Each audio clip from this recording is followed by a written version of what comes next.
Welcome, ladies and gentlemen, to another episode of Ultima Final Fantasy, the ultimate Kingdom Hearts podcast. I am your host, Kaleb Schweiss. I am Joe. And ladies and gentlemen, today we have the distinct pleasure of bringing you our review of Kingdom Hearts Recoded. Re-Tacoded? Yeah, recoded. Sorry. Re-Tacoma. Re-Tacoma, kind of whatever the fuck. Re-Tacoma, Washington. Yeah, this is brought to you by a digital file through the digital realm. Yeah. We are your digital hosts. Yeah, if you didn't get enough of that with the Digimon Cyber Sleuth Hacker's Memory, just wait, you got more with this recoded game. Yeah, so I finished it this morning at about 4:30 in the morning in my parking lot at work. Nice. Not as easy of a time as you, but it only took me about the same amount of time. I don't know how that's possible. But yeah, mine was 15:50 was my time. Yeah, it was like, according to the DS, like the little tracker that the DS has itself, it was like 15:30. But according to so you beat me. According to the game save, though, it was like 16:20. Oh, the game save is what I was paying attention to. Yeah, that's what I put in my howlongtobeat.com score. So you were 30 minutes behind me. Yeah. Not too bad. Not too shabby, Schweiss. No, you were just like, oh, this game was a breeze, and I'm like getting my ass fucking ripped open on a couple of these fights. I mean, we can say that, like, since Chain of Memories, basically there was some... Brulo said this, I believe, our listener who's playing along with us was saying, like, this game, like, since Chain of Memories railed his ass, there's, like, no point in playing any other Kingdom Hearts on anything but easy. And I did play Kingdom Hearts 2 on normal, but on this one I was like, well, Brulo's right, because I just need to play these games, and I don't need to have a hard time doing so. So I've been playing them on easy. I played this one on easy, and I played... well, this one starts on whatever game mode, and then you can go into like the menu and change it to easy. Yeah. But and then 358 over 2 days, I've also been playing on easy. So it's understandable if you had an easier time than me, but I don't know. Did you change the difficulty in your little like menu there? The game, the cheats. Yeah, it's in the game, like it's in the level up system. The level up system, the thing. Sphere motherboard. Yeah, whatever the fuck that thing was called. Yeah, the licensed motherboard Sphere Grid deal. No, I didn't. Okay, I think you can. There was just a switch on there where you can make things easier. Yeah, you can make it harder. There was another thing where you were like, yeah, I don't need any treasures. I'll have the enemies at 0.8 difficulty. Oh, really? As well, yeah. Damn. Yeah, so, I mean, it took a little bit, but luckily I was able to play on the job because of how dead it was at work. It's good. I beat it about a week and a half ago. Okay.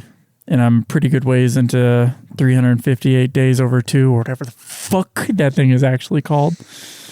But, yeah, and I went through this thing pretty fast. Like, I beat it in like 4 days or something. It was something silly. I mean, just kind of went through, plowed. I sat in the bathtub. It was nice because the other games we played so far we played the PS4 versions. Yeah. And this one, I got the old DS, 2DS out, and I played Recoded on the handheld system and just put up an Epsom salt bath in order to beat a weight for the next morning, and sat there as I sweat to death for an hour at a time. Even one night, I actually went in there for an hour in the bath and then played some 358 12 days over 2 or coded or whatever, whichever one I was on. Time.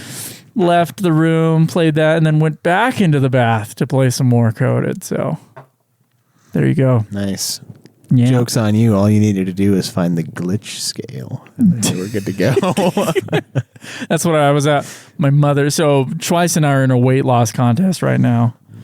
Of a sort. I won't get into all the details of it. It's a lot. It's a lot of details. But last night I used my mother's scale, which of course gave me varying numbers over and over again. And I was like, this scale sucks, but I'm taking that lowest number and I'm going with it. So yeah. I don't actually, but you know. And then I was up this morning and I couldn't get the scale to go down past that number, and I was like, God damn it! I knew I was up last night, and then I'm still up apparently on that scale. I'm interested to see, but I'll eat after this, so it won't be that accurate. But I'm interested to see like what my scale at home that is much more consistent has to say. So I might end up getting a payout anyway. You might get a payout anyway. 0.2 today. Yeah. Yeah, I was like, hell yeah, I can't wait. It's been a minute. And then your freaking cheap ass scale I'm like, come on, don't give me that. Hey, give me that $20, bro. I mean, honestly, it gave me that number, and I was like, I'll take it. Whatever, that's all I got. Yeah. Speaking of glitches, shit. Yeah, glitches. Yeah, I finished it last night. I think I played it over. It's only been a few days because it's been since I told you. You caught up on your time. You were 4 days behind. Now you're only 1 day behind if you don't play anything today. There's a pretty good chance I'm not playing anything today. Yeah, I'm not playing. I can maybe. I'm losing. I was 7 days ahead, and now I'm losing a day this week, I think, because I didn't quite get enough time with all the traveling around. Yeah. So we've got it on a time thing, and we're kind of timing it out with Nude Clan games as well. Yeah. Because we're waiting on Zach. I am. Joe's done, except for Conan, which we're kind of waiting on the other guys for that too. I'm waiting on the other. I mean, I do want to go through, if we have a session, I want to go through and try to open up the other teleports in that game. Yeah. Dude, one of them's in the volcano. Just bring some ice. Bring some ice and shovel it down your throat. It'll be okay. So yeah. Don't bring the horse though. Although I think the horse is dead. That's a good point. Oh no! Yeah, I think Jace took it and it died. Why did Jace take it? I don't think he meant to, because if you like interact with it, it follows you. And he was like, "Why is this horse following me?" Oh, it died. And I'm like, "God damn it! That wasn't yours." He's like, "Well, it was following me." I was like, "Yeah, but anything will follow you. You're on our group." But I got to log on though, because the rhino will eventually starve to death. So I need to. It takes a while, but yeah. Yeah. I think you're good if it's like a week or two, but I think maybe not 2. Maybe not. Fuck. Well, I mean, the horse was fine for weeks, so yeah, we might be okay. Might be all right. Our other video game podcast, Nude Clan, go check that one out. Yeah. We got some good ones coming up. Twilight Princess, Star Wars Knights of the Old Republic, Hitman Agent 47 movie review. Hell yeah. Probably actually the next thing we review. Maybe sort of next week, based on a text I saw. Yeah. But we're kind of doing it in tandem with those. Just as windows for those games to be played open up, I kind of put this on pause. Joe, of course, does not, because he has nothing else to do. Because we kind of want to play Conan with all the guys, and they are kind of not playing it at all. So, yeah. Yeah, we're definitely... You guys should notice more reviews through the second half of this year for sure. Second half of this year. Sorry, this year that's almost over. It's November 12th. Yeah, the fiscal year for the United States Postal Service actually started in October, so we'll have a strong quarter 1. Yeah. A strong quarter 4 and a strong quarter 1 for UFF, hopefully. That's right. So stay tuned for more of this. Yeah. So we appreciate you guys hanging out, and we appreciate your patience. I mean, shit, we're becoming like a history podcast with these releases, man. It's like one every 6 months. Like, it's the same shit that they always promise. Like, the next one, I promise it'll be out sooner. And like, no promises on release dates for now on. I realize it's like plans that are talked about are plans that are never done. So yeah, we're trying to get these games done faster. Yeah. And we have our own internal plan, but we don't need to give you guys any promises about when or where. No. Well, where will be either here and that's true. Yeah, that's true. That I can promise. Yeah, if where the review is actually recorded, correct. Yeah. But where in our lives, I suppose, which is just another version of time. Okay. Should we talk about Recoded? Let's do it.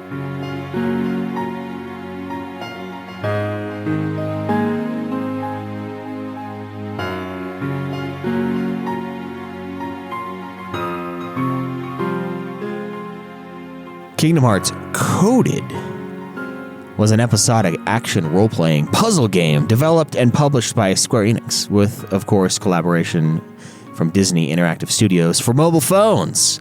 The game was initially Japan only and would be released episodically from June 2009 to January 2010. A re-release titled Recoded was released in Japan, North America, Europe, and Australia in order to reach a wider audience. The game was originally released in 8 parts, plus like a preview portion that they did. Tetsuya Nomura decided in 2007 to create a spin-off game for mobile phones that would have different gameplay than the previous titles. Initially, Hajime Tabata at the company thought it was a terrible idea, but eventually they won him over, although not that he mattered at the time. Nomura probably had more and continues to have more power in there than he'd ever did. Coded marks the 4th installment in the Kingdom Hearts trilogy and is set after... The Kingdom Hearts trilogy? Kingdom Hearts 2, yep. Yeah. I mean, it's fuck it, man. Trilogy over 2. Yeah. Trilogy over self-title or solo title. Kingdom Hearts Recoded over trilogy. Yep. I mean, if you think about the numbered entries, it is a trilogy. It's kind of genius in its stupidity, these Kingdom Hearts games. One thing I will say before diving into more, I do think it is a cool idea that every game, and I said this on the last review, every game that they've come out with in the series kind of matters, at least a teeny bit. And yeah, this one very teeny bit, but yes. Yeah, very little. It introduces people that we're not even going to see for like multiple games. Multiple games over 2. Multiple games over 2, yes. I think it's a cool idea, but it's a weird way to do it because then you get people that are like, "What? I don't know what's going on in this series," because they don't think to play the spin-offs because normal game companies and normal people that make video games, the spin-off is like, well, it's like a side story. You can do it if you want. You know, it's like all the God of War ones. It's like, well, Kratos was the God of War. He was doing shit, you know, and then he did this shit. But in Kingdom Hearts, it's like, no. This is the thing. You got to get the phone. You got to get the fucking DS. You got to get the fucking PSP. You got to get the... Want to understand Kingdom Hearts 3? Yeah. There's 5 games you need to play. Exactly. You want to understand your little rhythm Kingdom Hearts game? Well, you're going to have to hear those songs 300 times and then play them again. For one final showdown. I'm actually excited for that one. That one will be fun. Yeah, all the rhythm games that we've done for this show have been a good time. Yeah, especially the last one. I thought that final bar line was really well done. Yeah, they've gotten better actually. Yeah, so I'm excited for that one too. Yeah, but again, I just have to comment on that for this trilogy. So.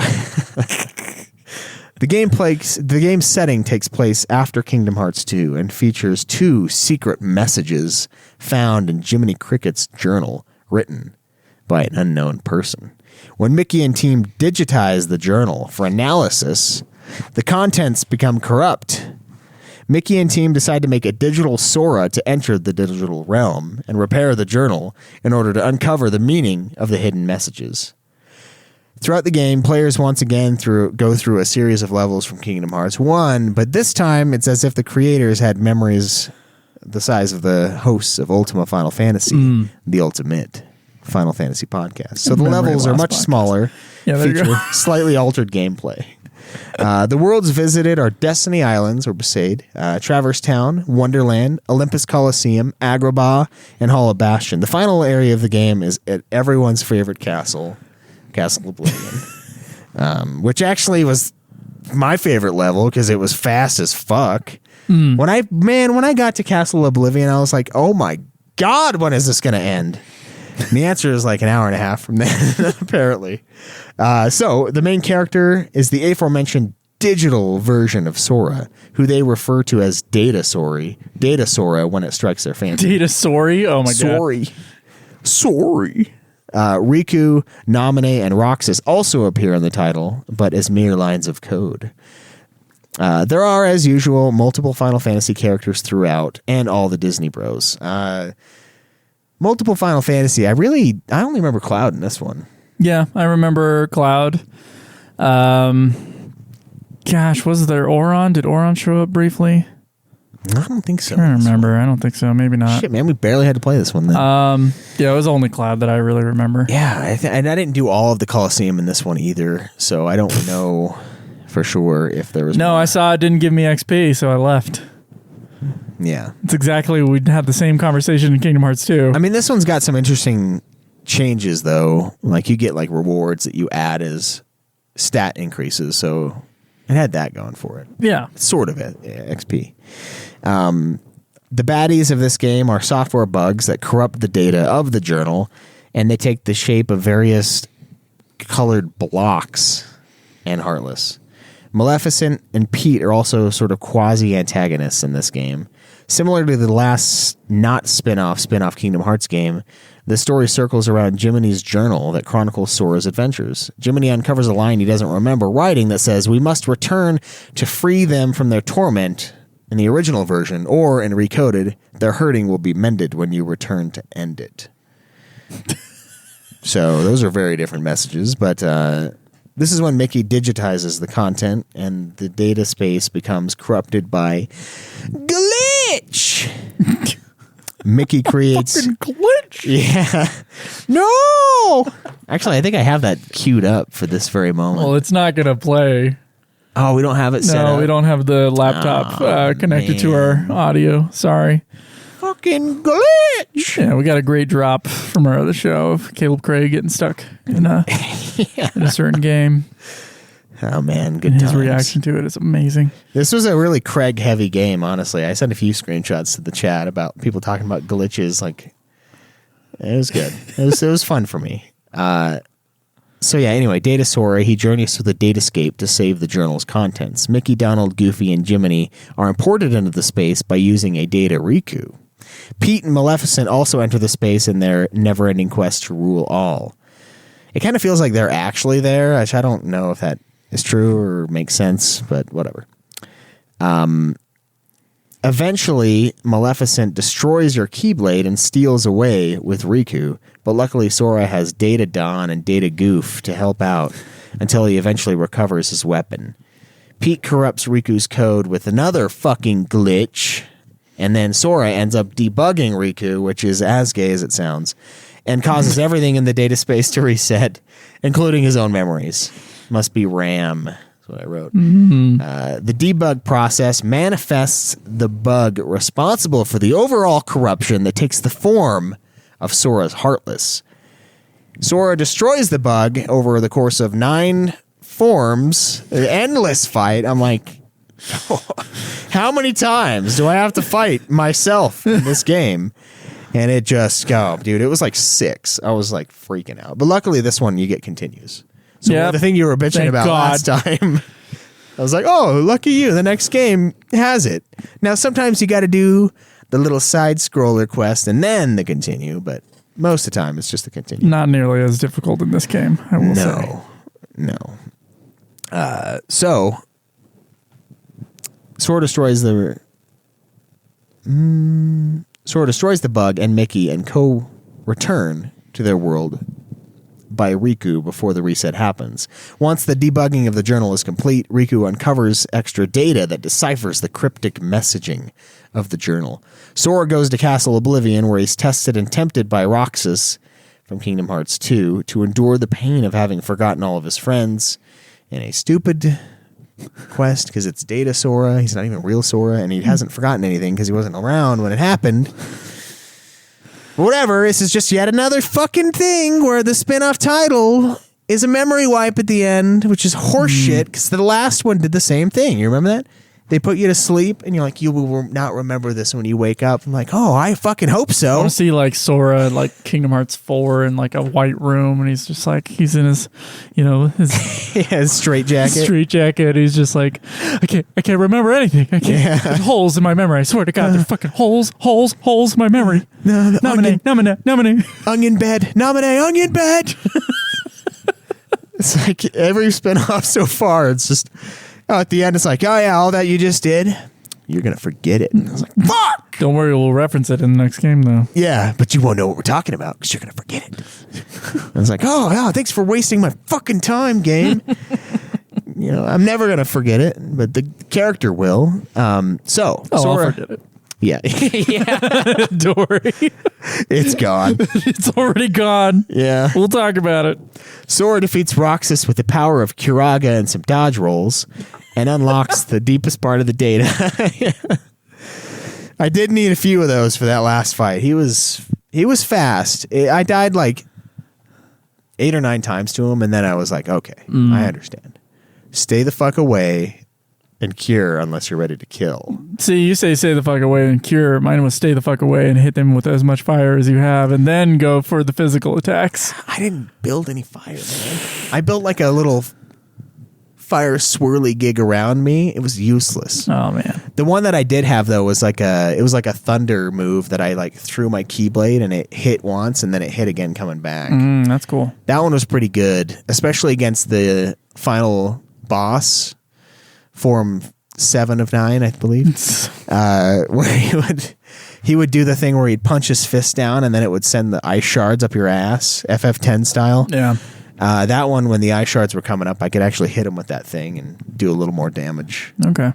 In the meantime, so I'm like bad at magic in these games. Is what I've kind of discovered. The only one. Okay, so here's the deal. Blizzard is kind of a pain in the dick. So unless they are. Because, the magic is used in, like, the exact same way in all the games. So, like, Blizzard is directional. So you have to be facing the guy in order to do it. Fire, however, and Thunder, too. But Thunder doesn't seem to be as effective as Fire. No. You don't have to be facing anything. It just fucking, as long as you're locked onto a guy, that fire will hit them for, like, 75% of the time. Yeah. And it will do a lot of damage for most of the enemies. So fire is kind of like OP in this game. And I talked about that last time about where I got that information. But yeah, it's like, yeah, this game I'm fully aware of how good fire is. So I'm just like, I'm just building up Fyra in my catalog, basically.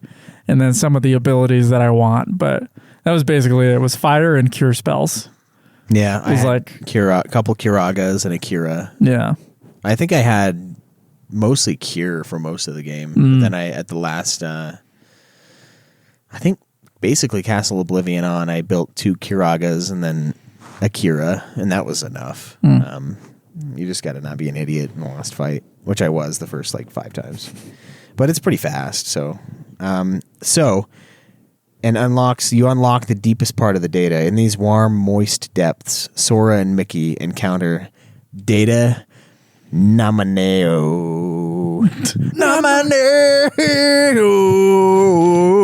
Yeah. One more goddamn game. It's actually 8 more goddamn games, but who reveals the real nominee left the message,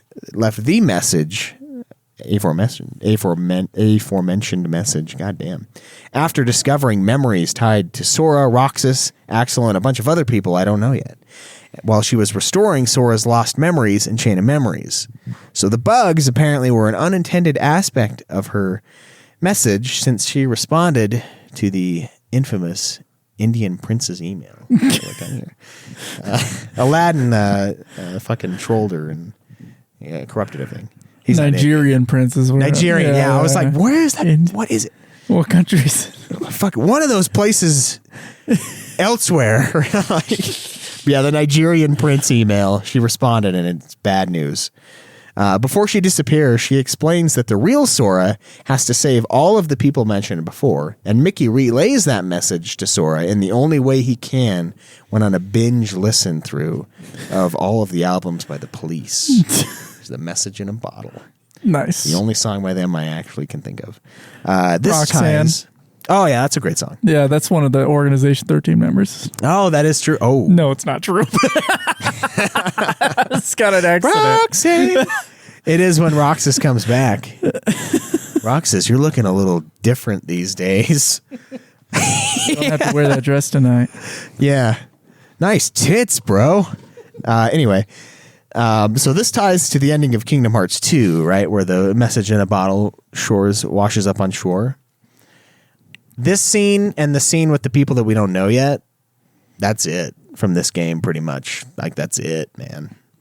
So Mickey finds out the uncoded message and sends it. So 16 hours of our lives for that.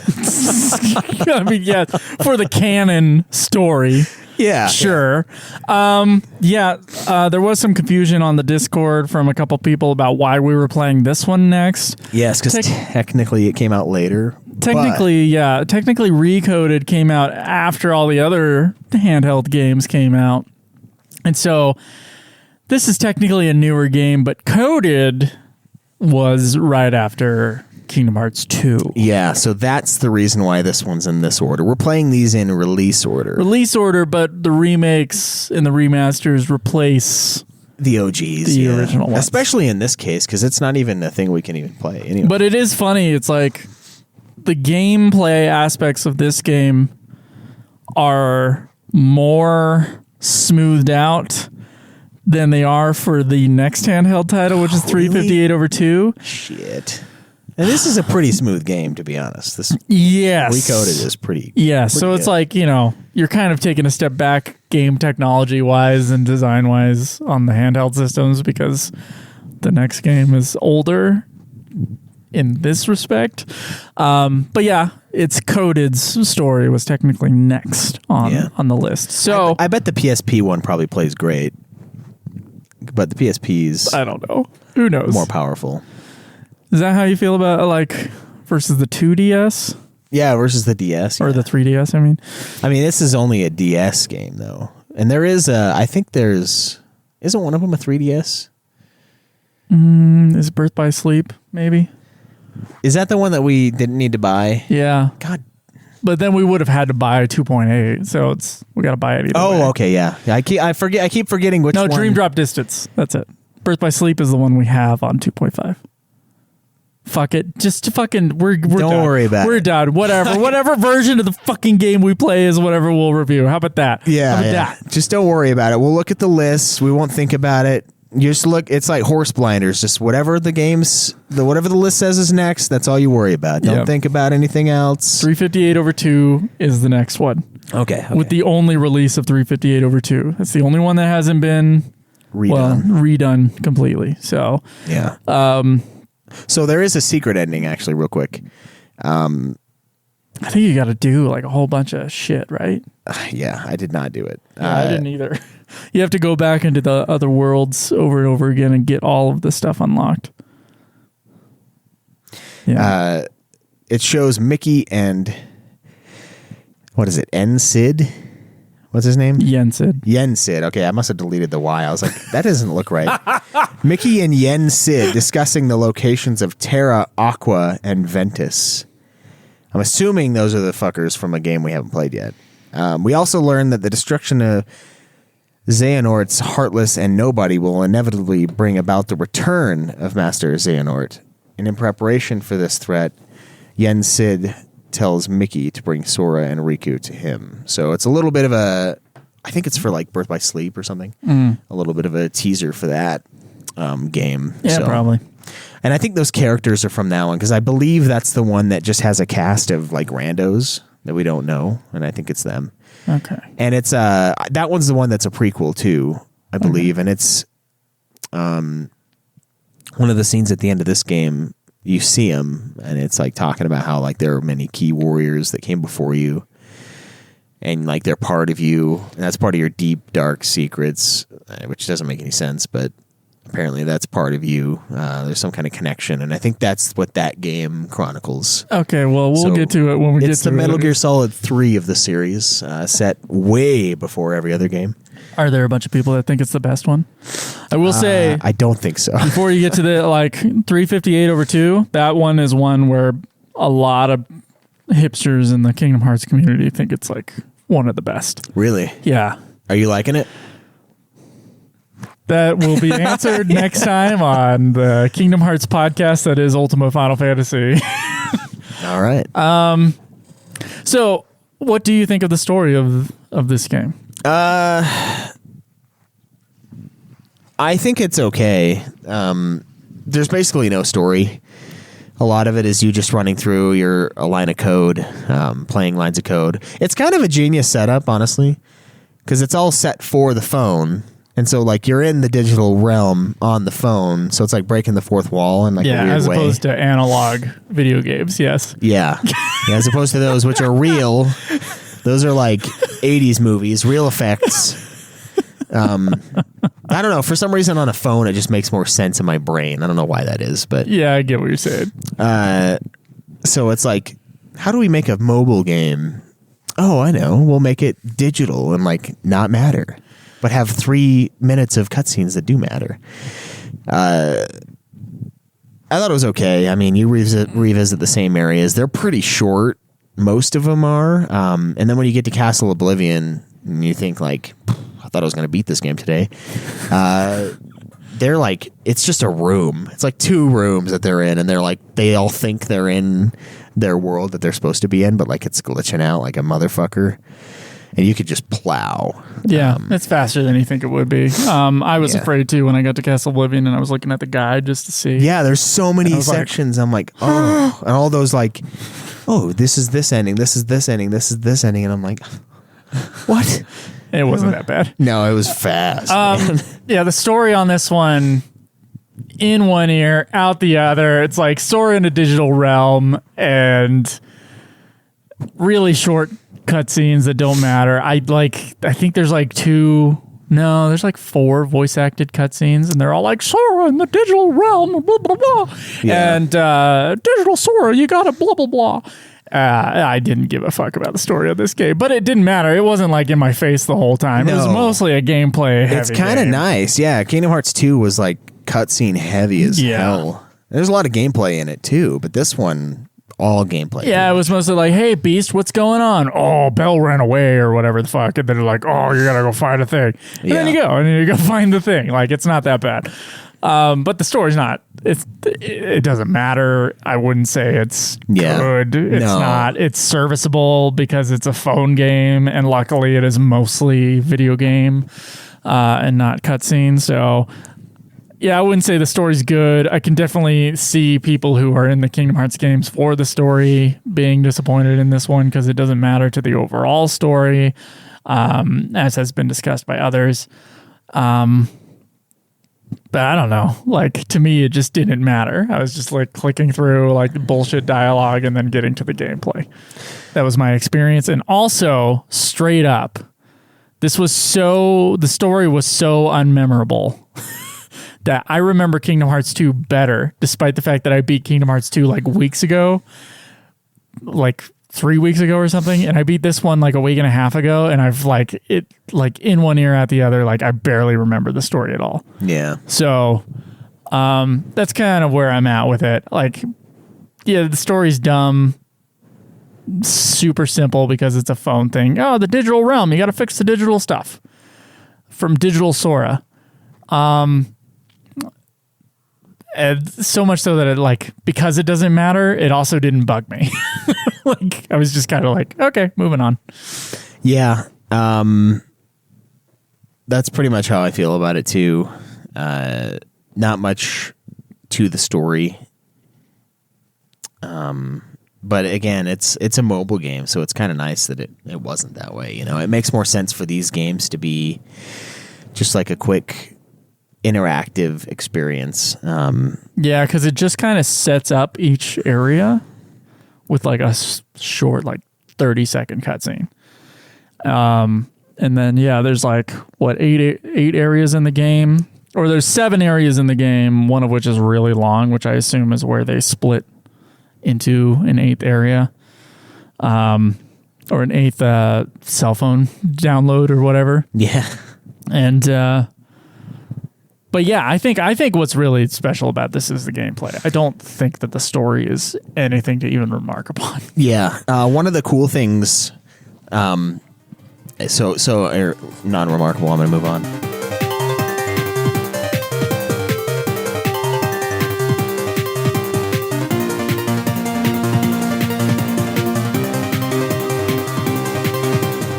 One of the cool things about the gameplay in this game, if you noticed, which I noticed, the gameplay, at least the port to DS, was made by hand.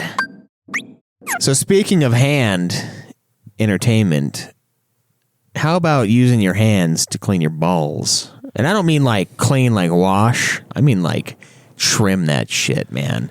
Yeah. Because which luckily you don't have to use your fingernails, and like when you're saying trim by hand, you can use a hand trim, like you can use a trimmer that you hold in your hand. Yeah. And speaking of, we have a great product we want to tell you guys about from Manscaped.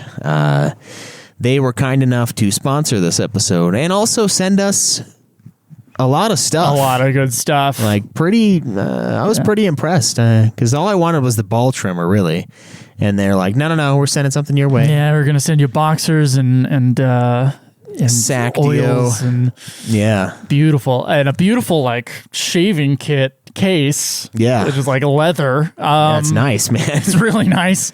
But actually, it's just really good product. I was wanting to get a new trimmer. I've had trimmers, like shitty trimmers in the past. Yeah, they always just stop working. Yeah, like $30 piece of shit trimmers. And I was like, honestly, years ago, I thought about getting a Manscaped trimmer. I was like, I should get that. I always thought that in the back of my mind. I was like, well, my trimmer still works. I don't need to get a new trimmer. Yeah.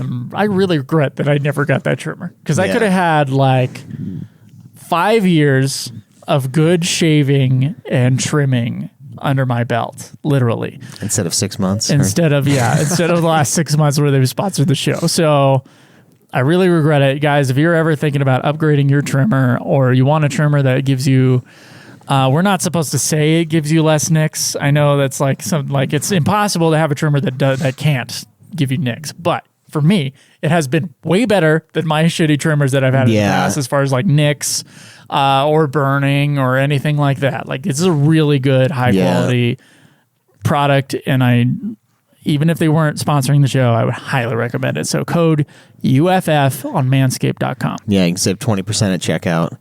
I like it because I usually my facial hair is pretty slow to come in, but I usually let it go for like 2-3 weeks, and then it's like time to shave. And I shave all of it off. Like, no, you don't. You kind of keep a beard all the time. I usually just kill it all, and I know I shave my balls with it, but I mean, as long as you wash it off. I usually shave my face with it too. Yeah, Manscaped is probably not approving all of our messaging here. Yeah. It is a really good, I would say it's a really good trimmer. And yes, I use it for both my body hair and my face. I use it for my face for sure. Because it's like a good primer just to get it down to where you can then use a razor without like wrecking the actual close shave razor. Because if you just go full hog on that beard, that thing is going to be fucked. Yeah. But this thing just tackles it like a beast. And the boxers are cozy, the boxers are good. My girlfriend likes the boxers. The bag is nice. Like, it's really nice. Ball cream smells great, man. Yeah. My balls smell better than they've ever smelled. It was like the lawnmower package or something? Yes, lawnmower 2.0, I believe is what it was. Okay. Yeah. But yeah, go check it out, guys. And please, it helps us, and we're helping you. And those balls of yours. And they brought about one of the most fun games, maybe not in the series, but up there, Chocobo Tales. Oh, nice. It was the same company. Nice. So they did the port. So they make fun stuff, man. Sometimes you just need a good hand. Yeah, I love my hand. Yeah, my games. hand, yeah. They make things by hand. That's the joke there. That's great. Yeah. They also made the next game, 358 over 2. In cooperation with Square Enix, which to me means they made it and Square Enix allowed them to make it. Yeah, basically. Or Square Enix was like, we're thinking about this game, and they pushed it to another company. Yeah, which they have a history of doing, for sure. I think any big publisher does that. I mean, Enix, that was their entire business. Yeah, they published. So Square Co. was different from Enix back in the 90s because Square was not only their publisher, but also a developer. Yeah. And Enix was a publisher of multiple small game studios. Yeah. And so putting them together, like, it makes sense. Like, Enix was the one that bought Square, and so it kind of makes sense that that's kind of their business model now. Like, they're comfortable doing that. Like, they'll just do some things in-house, and then a lot of stuff they're just the publisher of.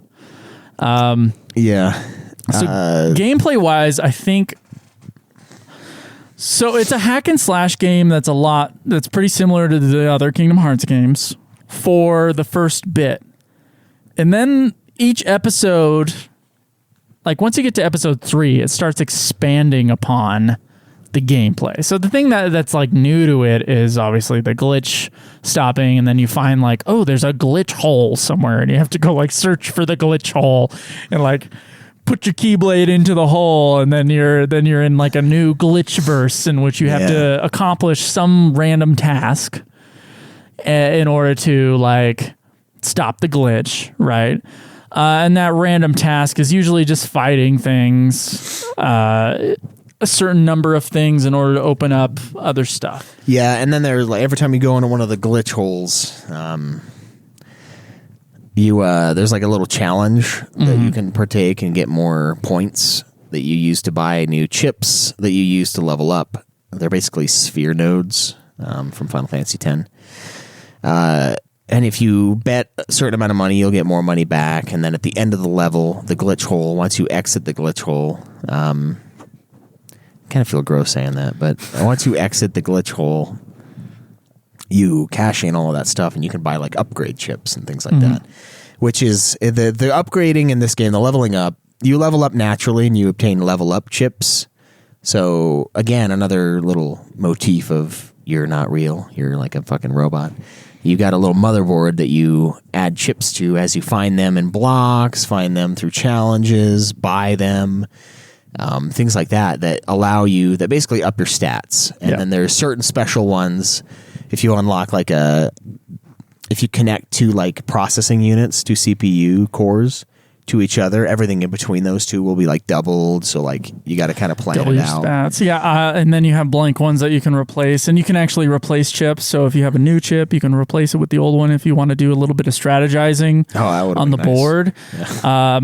Yeah, I didn't. It took me about 2/3 of the game to figure out. It was like, oh, I need to redo my board. Yeah. And then I got my guide like OP because I redid my board. Yeah, because there's those double ones you probably can crank if That's you do right. those. So, yeah, but real quick, I kind of want to finish my thought about like each level, each new area in this game unlocks like a new way of beating things. So, like, the first time you're in there, you're just fighting guys. And then another time you're in there, you're having to like jump to like crazy heights. And like another time you're in there, there's like this snake glitch monster that comes through and you have to kill the snake glitch monster. Yeah. So like, and in each of the worlds, there's also like new things you have to open up. Like with the Alice in Wonderland world, you have to find memories. Like each of these things has its own specific tasks to those worlds. And then all those gameplay elements are then added to the next world that you're in until you're in the like final world, and you have to basically deal with all the problems that like all the like actual gameplay elements that are added in the final world. And so I thought that was a really cool aspect of it, is that the game wasn't just the same thing over and over again like it is in Kingdom Hearts 2, for example. Yeah. Or in 358 over 2 days. It is like a new gameplay element is added in each of these episodes. And I just thought that, like, understanding now that it came from a cell phone game and that was released in 8 parts, like, they were obviously going like, well, how do we change things for this next part? Yeah. How do we change things for this next part? And actually, as a game that's been like made into like a single game, that's actually a really cool thing. It always is like, there's always a good variation in the gameplay. Yeah. As you're going from one world to the next. Yeah, and you'll just randomly encounter, like, it's almost like gummy ship battles, but you're just Sora launching shit. Oh, yeah. Those are pretty fun, man. You get the Sora sliding through. Now, that was actually the hardest part, is the dark side at the end of, like, the final one of those. That thing was a dick. That was rough. Oh, man. That was the only part of the game that was difficult for me, was that dark side thing. I had to redo that fucking Sora sliding through space thing. Gosh, I don't know how many times. It was like 7 times or something, which maybe doesn't sound a lot when you haven't played the game, but you are going through an entire level that takes 2.5 minutes to get through before you get to the guy you're fucking stuck on. Yeah. So I'm looking at your head nodding, and he's the real final boss, that dark side at the end. Yeah, pretty much. Those are challenging, but it's fun. I thought it was fun. Like you had like the different. It's way zones. funner than a gummy ship level. Oh yeah, it's way better than the gummy ships because you can jump and like dodge and stuff like that. And things then, you're doing actually matters. You're not just like mashing the X button. You actually have to move Sora around in order not to get hit. Yeah, it's less mindless than the gummy ship. Yeah, way less mindless than the gummy ship. And then there's also like you fight Maleficent's dragon form, and it's like a 2D, oh yeah, it's like a 2D thing. Yeah, 2D like side scroller, and then there's like a 2D side scroller like Mario style, where the map's getting closer and closer and closer to you, and you got to keep hopping up and getting to like new heights, and then you eventually find the door you're looking for. You have to backtrack a little at the very end. You're also timed out of those things. So yeah, I had to do one of those twice, and it was like I can't find the exit, and then I found it finally. Yeah, so great job, Hand. Like you can make fun games. Let's give a hand for Hand. Yeah, let's give a hand.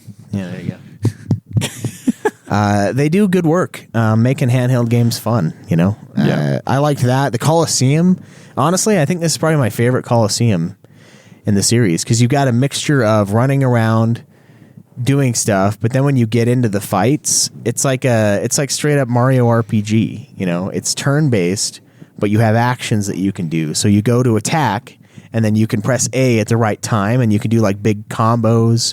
Oh, Cloud was difficult for me on that one too. I think I had to retry that one. Yeah. I think that's when I figured out like how to do all this stuff in the back end of this game, though, the menu stuff. Yeah. Because he was pretty rough. I was under leveled for him. I kind of wanted to do more of the Colosseum, but I had to finish it for today. And this one, it kind of matters because you get like level up chips that you add to your little CPU or your motherboard, if you will. So it does level you up in a way. Yeah. But yeah, I really liked the Colosseum in this one. I thought it was way cool. Like you go in, you do an attack, and you can like do a combo. And if you time it perfectly, you'll do like a super move.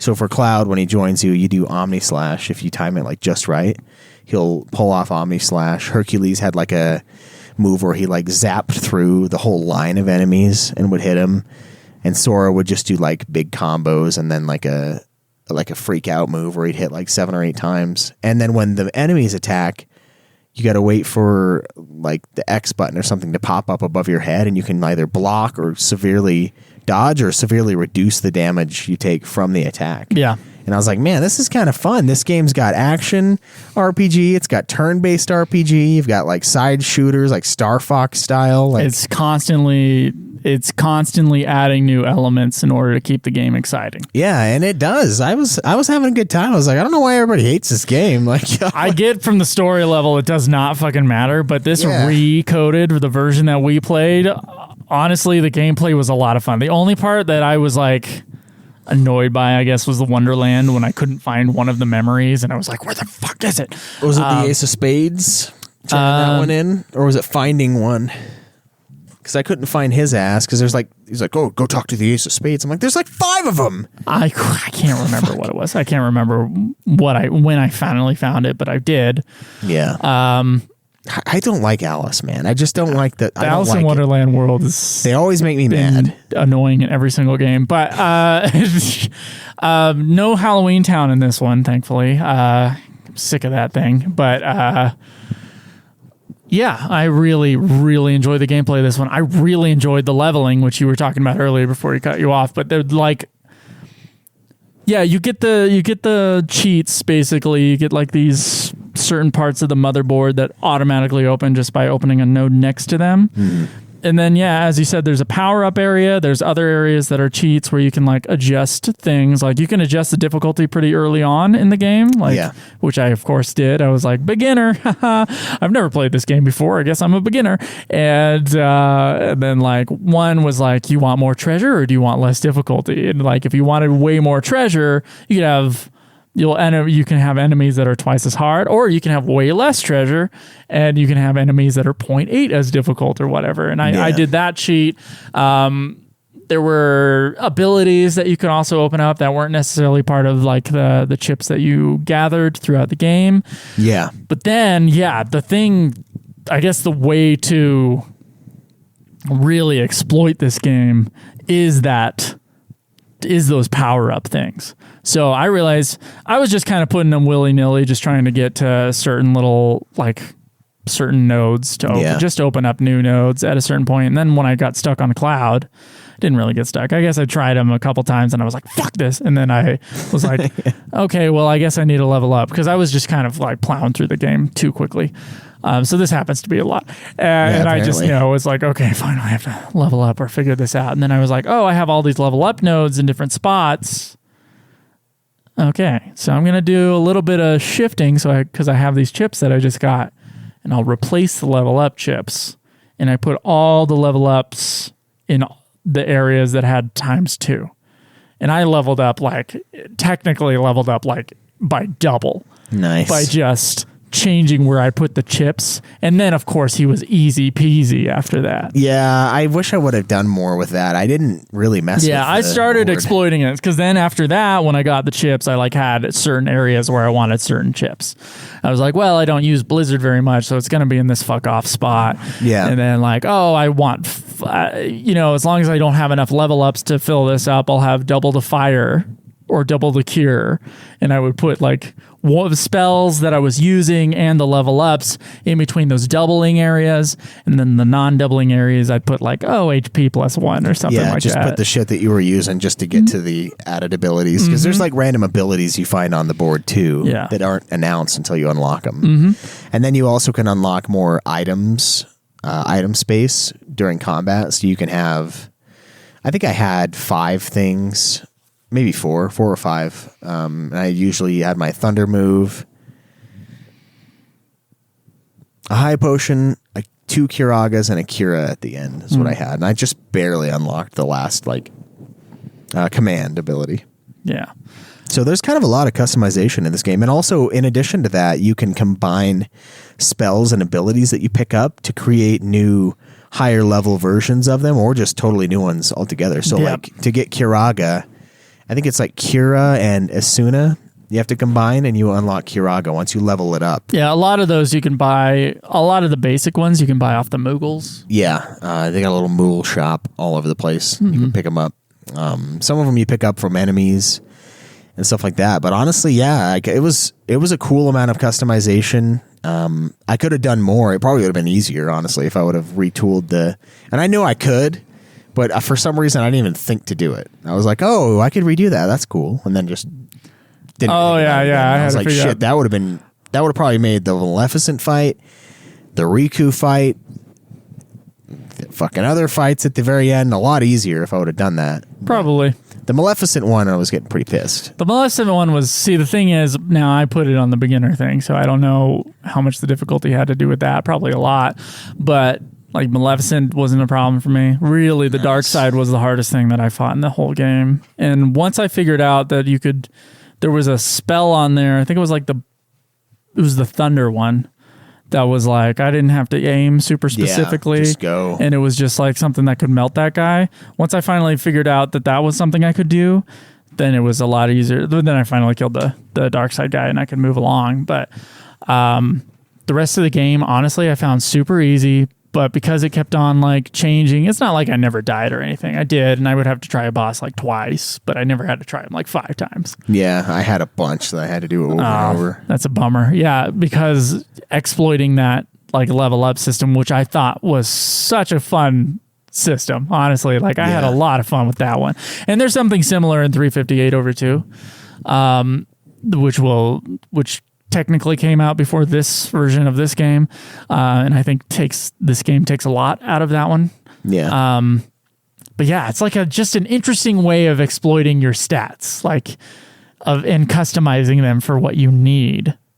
I thought it was super cool, and I really had a lot of fun in this game. I think outside of the Alice thing being annoying, I think the only part of the game I thought was bad was just from being on the DS, is that the camera is not great. Yeah. the DS. Like there was a lot of getting turned around, and then a lot of even though like you're having to jump from one place to another with like some blocks disappearing for certain periods of time, and some of like the more platformer-esque parts of this game, your camera and your aiming of like where Sora is looking, digital Sora is looking, is not that great.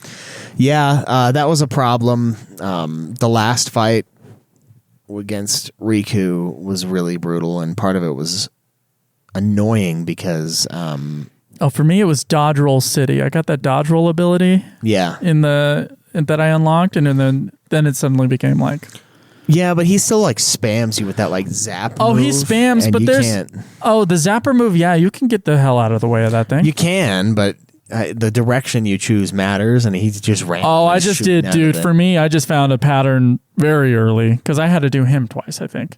So it wasn't like it was easy, but I was just on the outside of that area, just going in a circle, and almost always he missed me. He fucked me up with that thing. Oh, that was annoying. And then when he would shoot the blocks at you, I would start trying to attack him because he's standing still, and it would target one of the blocks, and I just like zoom off and start swinging at the blocks. So the targeting was a little janky. I blame the DS mostly. Same with the camera. The platforming was not ideal on the DS. It wasn't terrible, but at times there was a couple of glitch areas that were like 5 stories high that you have to get to the next little spot or kill the enemy, and like, oh god, I have to do that again. Yeah. Some of Agrabah's platforming stuff was kind of a pain too, and that was, I think, mostly the camera. Yeah. And I think it was mostly just that left analog stick slidey thing that all the handhelds have, that it was just there's not as much finesse on that thing as you'd get with like a regular analog stick. Yeah, I would agree. Gameplay's not perfect, but I feel like they did pretty well with what they had. Sometimes I did feel like there was too much going on the screen. Largely because Sora would just target whatever the fuck he wanted, which was really annoying when I'm getting my ass just clapped by this fight, But overall, I think the gameplay easily the strongest point of this game. It was a lot of fun. It was good variety. It wasn't a super long game, but like you said, each level they kind of introduced new mechanics, and the level up system was really cool and customizable, and there's a lot of stuff to unlock on that board. The Colosseum, like I said, probably one of my favorite Colosseums. I think it is my favorite in the series so far. I thought that was really fun. It was like a good blend of everything that you had, the turn-based, the action-based, like all of it. And I thought it was a blast. I wish I would have had time to go back and do the rest of it, but I was like, nah, I got to move on. I'm glad I did. But yeah, it's hard to say that many bad things about the gameplay. I really, really enjoyed this, and I'm surprised to hear the heat that it had. I am sure that Recoded is probably a better coded game than Coded. Yeah. So, yeah, I'm sure this is not a good reflection on the actual original cell phone game. But as far as a standalone title on the DS, as part of the Kingdom Hearts series, I think it's honestly, the gameplay is like really smooth and really a lot of fun. It plays pretty well. I mean, even just the regular combat is pretty damn smooth. Yeah, it's pretty much feels like Kingdom Hearts 2. It's a little simpler. Yeah, it's like it's exactly what you'd think of Kingdom Hearts 2 on the DS being. Yeah. It does more than you'd think, but it's not, I mean, it's not like crazy, but no. It was good. It was an enjoyable experience.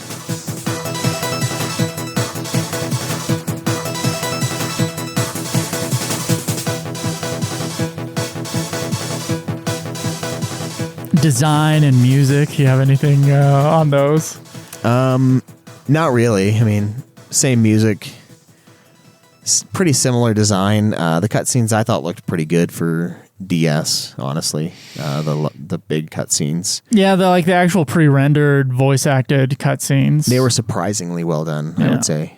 I think this might be, considering like voice acting, I think this might be the guy who played Mickey.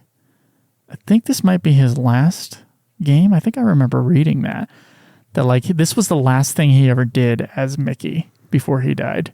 Oh, really? Yeah. Wow. I think it was this game. I mean, I could be wrong, but It sounds like the same guy. yeah, it's the same. I mean, it's the same Mickey for however many years he was Mickey, but yeah, I think this was his final performance as Mickey Mouse. So the game, I think, is dedicated to him. I hope I have that right, and it's not Kingdom Hearts 2 or 358, but I'm pretty sure it's Recoded. That is his final work as Mickey.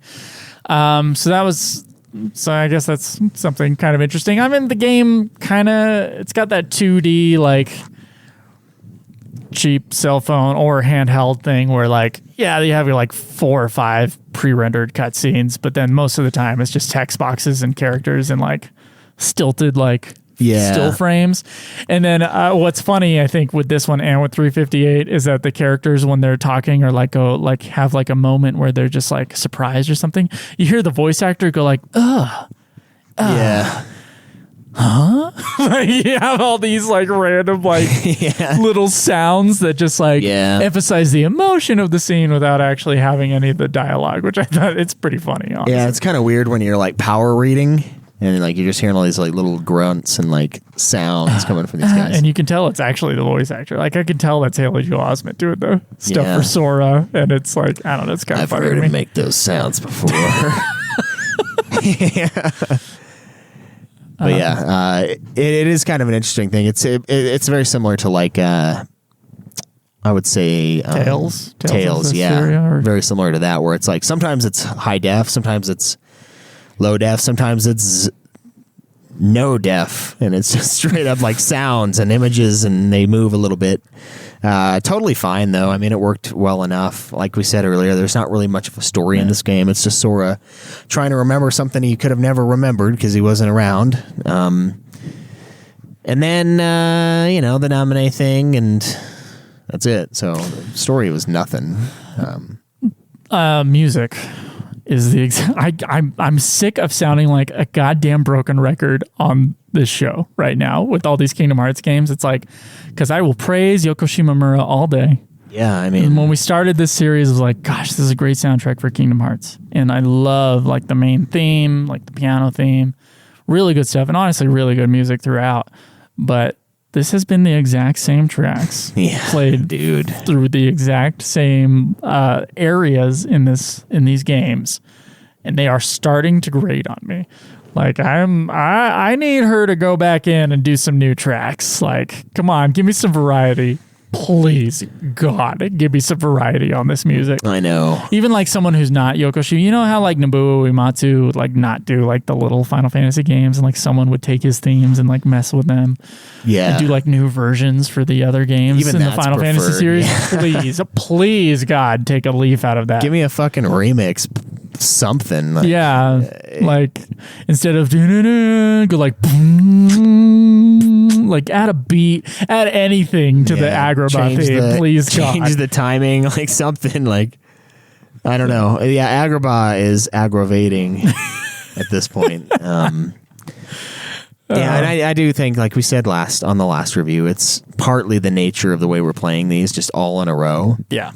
I'm sure if we had like a year gap, we'd be like, I wouldn't even think anything of it. No, probably not. But we don't, so it is getting a little old, and it also is a ding on creativity. It's like it's like the same shit, man. You guys didn't want to do another soundtrack for this game? Like you just wanted to pump this one out and tell 5 minutes of story, really? Yeah, that's it. Whatever. Yeah, so not much to say. I mean, the soundtrack is still good. It's just the same stuff recycled again and again and again. That's why I'm hoping for new worlds with 3, And I mean, do you go into worlds in the next one?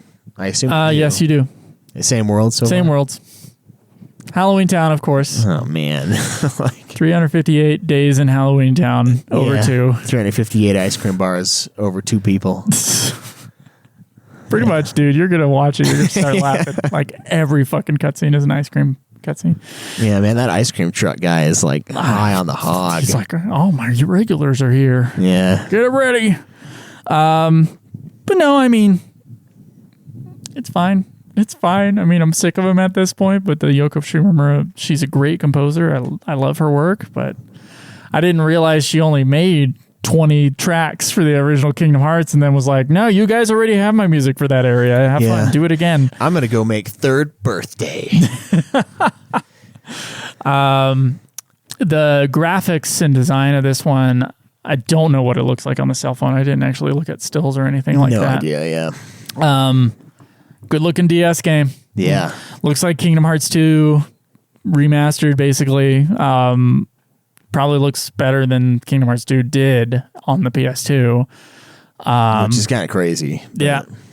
Good looking cartoon art style, so it's aged pretty well. I don't really have any complaints about how this game looks. I think this game looks cool. And of course, the ingenuity between the gameplay with like the 2D stuff and all this stuff. That's all new to it. And I really enjoyed that. Yeah, they did a lot of stylistic choices with the gameplay and then by nature with the artwork.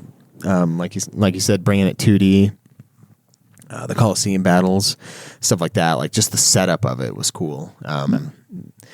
So I think it looks really good. I'm sad to know that the other ones aren't going to look as good because this one's kind of the newest one, but that's okay.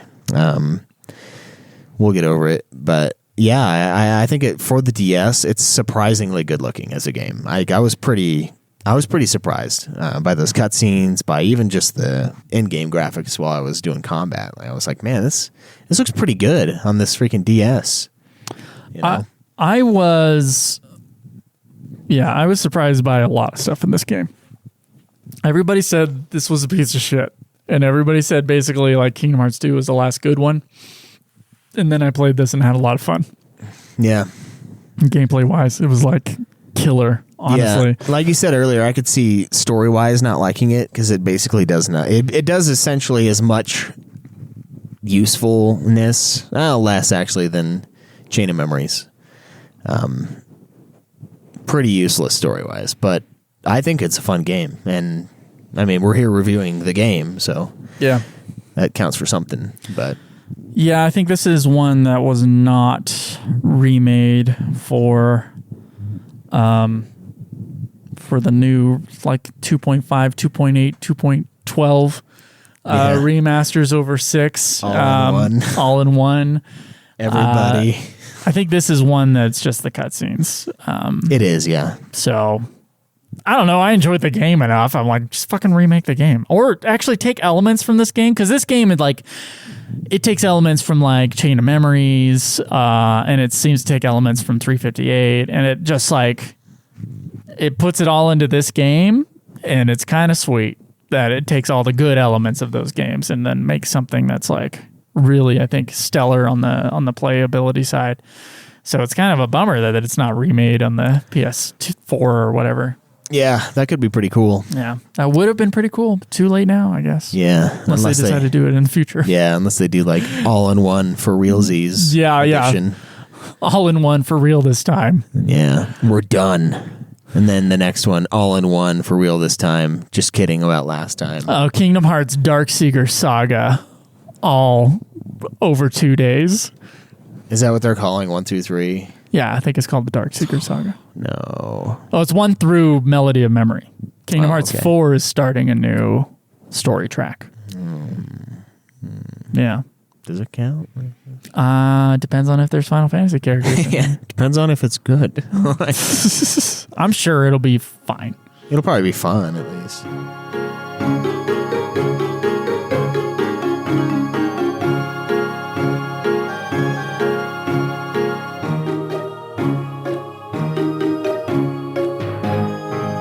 Don't know if we had any questions, but we'll get into the legacy of this game and then we'll do our final rankings here. Let me see. Okay, so Shinru had some thoughts on Recoded. I think he's the only one, though. You'll have to check the email.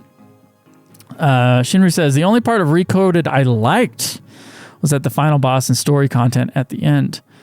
It was all right. I did like seeing some classic Kingdom Hearts enemies from the Invisible making a return from Kingdom Hearts 1, and then they gave a picture of that fucker that we fought at the end. Yeah. There.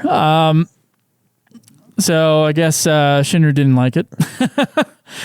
But I did. I did. Actually, I was really surprised by this game, how much I enjoyed it, how much I enjoyed the gameplay. Story is dumb, whatever. It goes in one ear, out the other. I barely even remember it now. And I only played it like a week and a half ago. Yeah, no kidding. But I really enjoyed the gameplay. So much so, I was like, what the fuck are people talking about here? Like, when I was about halfway through this game and I was like figuring out the level up system, I was like, this is sweet. Yeah. That's what I was saying too. I was like, man, this is just like fun. This is just a fun game to play. And I wasn't actually ready for you to totally agree with me, but like, because I don't think I talked to you much about this game at all. No, I mean, fuck, I only beat it over the last like 3 days. But I was like, I don't know, dude. I was surprised by how much I like this game. It was like, this is sweet. I know it's a remake of a cell phone game. Story doesn't matter to the Kingdom Hearts fans. Yeah. But the gameplay of Recoded, pretty smooth, pretty fun, simple, good time. I don't know. The legacy of this game is that no one seems to like it. No one likes Coded anyway, and it doesn't seem like there's that much critical reception about Recoded out there, but generally kind of mixed feelings on it. Which, I thought was weird too, because I mean, I was about halfway through this game. I wasn't to the point where I was screaming at it. I wanted to throw my DS through the window yesterday. But again, I didn't do I didn't reformat my chips like an idiot. So that probably would have helped. But before I started screaming at it and the bosses were brutalizing me, I was like, man, this Hand company, they make fun stuff. Like, they do. This is fun. Chocobo Tales is a blast. There's like a ton of little cool mini games in that one.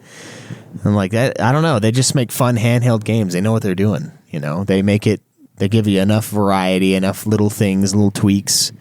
To keep it going, and even just the regular combat is a good time. So, I think everyone's crazy. I think this is a fun little handheld. You know, and I wouldn't say that I'm necessarily a Kingdom Hearts fan, so I don't care that the story was basically nothing. Yeah, I mean, we're both, and I guess I'm not that surprised by this, but we're both kind of like lukewarm on the Kingdom Hearts stories so far, including the ones that everybody loves, or the one that everybody loves, Kingdom Hearts 2. And because of that, like, because I have no attachment to this story, like, emotionally, I'm sure it would have been different when I loved Kingdom Hearts 2 in like junior high.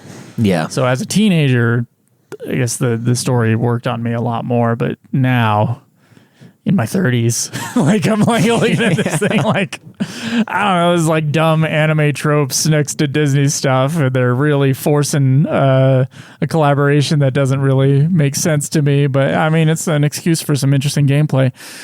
With that attitude in mind, I guess it's more like,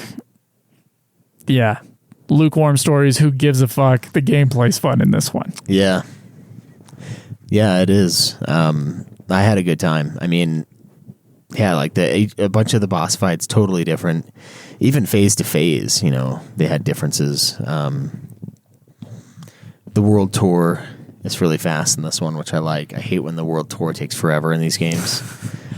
Because the last area, I don't think we went into this in detail. The last area, you open up. Yeah, you have to go in and fight all the worlds, like a shortened version of all the worlds in like a digital realm. And you think it's going to take forever. It's very fast. But so you're like, oh shit, I have 8 areas or 6 areas to go through. But no, it's just like you got to do like 3 things in each spot and then you move on. Yeah. But yeah, I honestly, I found this to be very fun. I think when it comes to ranking the games, I know this is a short review, but I mean, it's a short game too. Yeah. Not every game could be Mario Hoops 3-on-3 where the review is longer than the game. That's true. We can't do that every time. That's true. Honestly, when it comes to ranking the games, look, the story is who gives a fuck, and it's not good, and it's probably worse than all the other games. Yeah. Gameplay wise, however, I had a blast in this fucking game. And I didn't feel like it was a giant time waster. When I was playing it on the DS, sitting in the bathtub like I was, I was enjoying it, and it was passing the time pretty well, and I was like cranking through this game like crazy, and I found the level up system to be kind of ingenious and a lot of fun to play with. Yeah.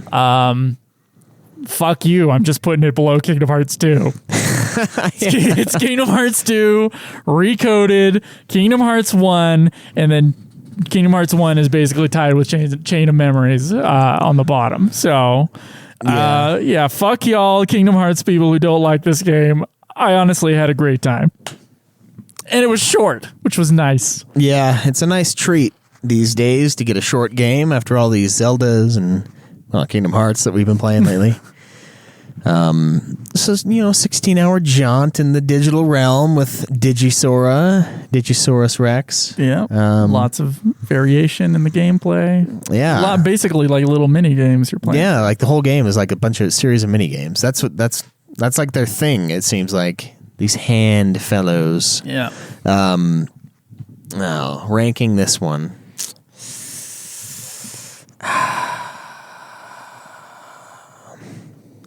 I think I'm going to alter a little bit. I'm going to go Kingdom Hearts 2, Kingdom Hearts 1, then Recoded right below Kingdom Hearts 1, and then Chain of Memories below the rest.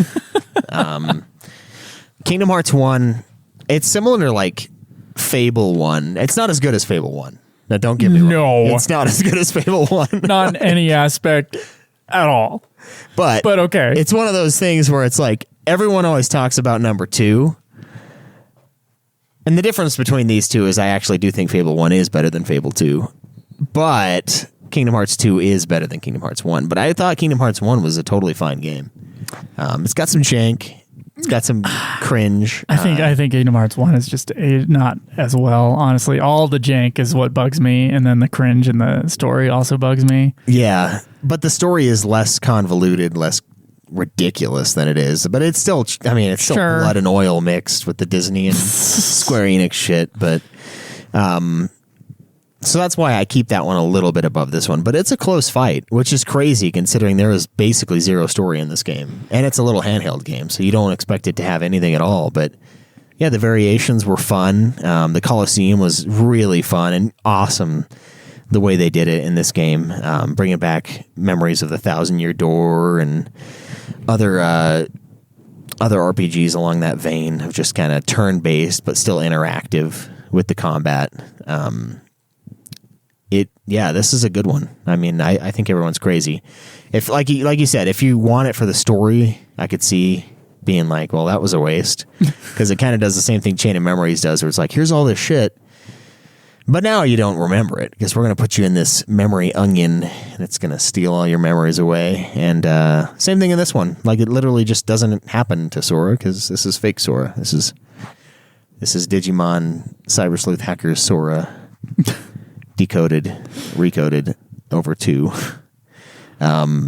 But yeah, the gameplay is on point for a DS for sure. And it makes me less weary about the rest of the games on mobile because of how smooth this one was. And I realize this one's probably going to be one of the smoothest, or at least one of the smoother ones. I'm sure the PSP one's probably great. I mean, the oldest one is 358/2. So, I mean, that's probably the worst it's going to get is the next game. Yeah. Which, having played most of it already myself, it's not that bad. The gameplay is not that bad. Yeah. The gameplay. Not the game. The gameplay. Be clear. Yeah, so I was pleasantly surprised by this game, to be honest, because like you, I'd heard that everyone kind of just doesn't really like this one, disregards it entirely. So I didn't have much high of expectations going into it, and I was pleasantly surprised. Yep. It didn't overstay its welcome, and it provided a fun little excuse to have a mobile title. And even for the phones, I think it's an acceptable entry. Like, that's kind of a cool idea. Make it a serial novel, like you're Stephen King or something, coming out with the fucking Green Mile, and just piece it all together and then redo it later and throw it on the DS. Better combat than all the other DS games. Good time. I would say play it just for the fun factor. Yeah, so you can press start and press skip cutscene. That's an option in this game. So Yeah. honestly, if you just want to do a fun hack and slash handheld, I think this is something you can just skip the cutscenes on and play it. Yeah. If you really wanted to. Yeah, the cutscenes are dumb. Whatever. They're dumb in all their games though. I can't Yeah. like there's some good parts in Kingdom Hearts 2 and maybe even Kingdom Hearts 1, but it's like I don't know. I'm not in this for the story at this point. No, now that I'm halfway through the series, I'm like, I'm kind of done. I don't think this is a good story in the series. Like, and I realize, like, I get the concepts or things Nomura likes a lot, and that's kind of how he seems to me story wise. He's like he comes up with interesting concepts, but as far as like actually melding it with like something you can grasp onto, he does not do that. No, he doesn't. I think that's actually a pretty good. I think he's better when he's working with someone else. Like, yeah. in his stuff, like when Kitase is the director, like Yeah, and he's like, someone else is slow down, like a different group of writers. It's like, excuse me. He's gonna do what now? Like Kitase is like, I went to film school. Excuse me. Yeah, this has to make sense. This has to make sense. You can't just throw 100 belts on it and drown the stupid story in belts. Yeah, I like this game, and fuck you. Honestly, like, fuck you. I like this game, whatever. Yeah. And I will say, like, the difference between, I can understand our listeners coming to it from a different point of view, where it's like Kingdom Hearts is roped in with Final Fantasy. Final Fantasy has a better track record with storytelling, and I think I look at the Final Fantasy games more on the story side of things. Kingdom Hearts 2 certainly looks at itself on the story side of things as being super important, but I am out on that stuff. So I am looking at the Kingdom Hearts games like gameplay wise. Yeah. Which has been fun. Solid. Yeah, solid. I mean, on the gameplay wise, I dug the shit out of this one. Yeah. And I mean, I think the only difference between our rankings here is that I just like Kingdom Hearts 1 more than you do. Yeah. I was more like, oh wow, this actually isn't too bad. Yeah. Than you. I think you I'm pretty lukewarm on Kingdom Hearts 1. Yeah. It's understandable. And I'm disappointed by Kingdom Hearts 2. Having played it years ago and loved it, right? So it's just like, well, whatever. Time goes on, and sometimes you shouldn't revisit things. No, there's certainly things that you should not revisit. Just keep it back there. There's some stuff that you can, and it's still a blast. Like playing that Resident Evil Outbreak, man. I still fucking love it. The classic. Yeah, classic 10-second loading screens between doors and tiny rooms. Classic game. Yeah. But, well, yeah. This was a unusually fast review for us lately. Yeah, I mean, shit, there's barely anything to talk about. And none of you guys short game. Send us any reviews or anything, so.